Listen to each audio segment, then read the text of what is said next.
My name is Dr. Lyn Alderman. I'm the President of the Australasian Evaluation Society, and at the moment I'm at the AES Conference 2015 in Melbourne.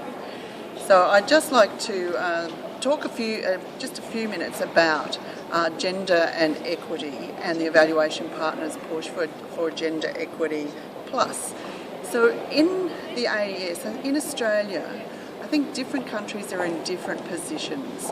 In Australia, I don't think we feel that we need to have the strongest push around gender per se, but from the Evaluation Society of Australasia, what we've done is we've developed a strategy, and we have a strategy that has 4 prongs, and they are value, influence, culture, and sustainability.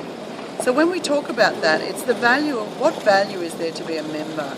What do you get if you are a member of the society? And that's for anywhere. So we have special memberships where we have Indigenous members, we have corporate members, and we have our ordinary members. What we also do with partnerships, we're interested in influence. We're interested in having influence on policy. We're interested in having influence on developing evaluation capacity in government departments and government entities. And that's an important issue because those people who are in policy, they're implementing policy, they're also looking at where the funding goes. They're looking at how they're actually spending the national dollar. And when we think about that, gender and equity and vulnerable populations are the things that we should be caring about, because evaluation should do no harm. We should not leave any harm in the communities where we go. We should not do any harm. And if there are gender and equity issues that need to be addressed, then it's our role as an evaluator to actually step into that space. Now I'd like to talk about culture.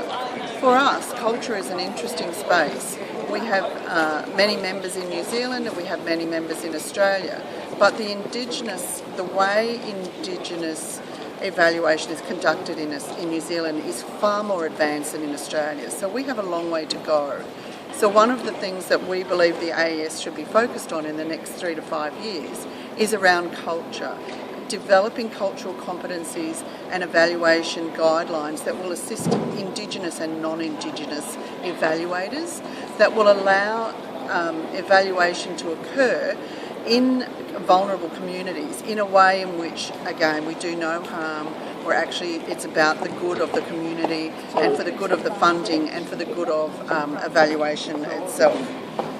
Sustainability for us as an organisation is really interesting. We've had some turbulence over the last few years, and I think societies go through that from time to time. One of the things that we're vulnerable to as a society is it's around income streams, and a great deal of we spend a lot of time and effort on our conference, and a conference is a great generator of income.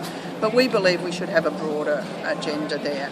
So sustainability is not just about sustainability of evaluation in the broader world, but it's actually sustainability of our society. And we need that sustainability and good governance so that we can actually say to our members that there is value in participating in this organisation. Coming back to the gender and equity issue, one of the things that we're interested in doing is we're looking at equity and gender through the lens of ethics. We think ethics is a place where we can actually offer value to our members, so we'll be investigating whether we can have an ethics approval process and an ethics approval committee, and this is just new, straight off the press, we're just thinking about it now. But instead of professionalising the evaluators, can we bring standards into all evaluation by offering an ethics approval process where any independent consultant can put forward a project for ethical approval by experts in the field? And we believe that's a strong evaluation. Now, within that ethics approval process, there will be those concerns about gender, about equity, about the ways in which we work with vulnerable populations. So I do believe that we can introduce really strong standards in that space, so we're quite excited about that.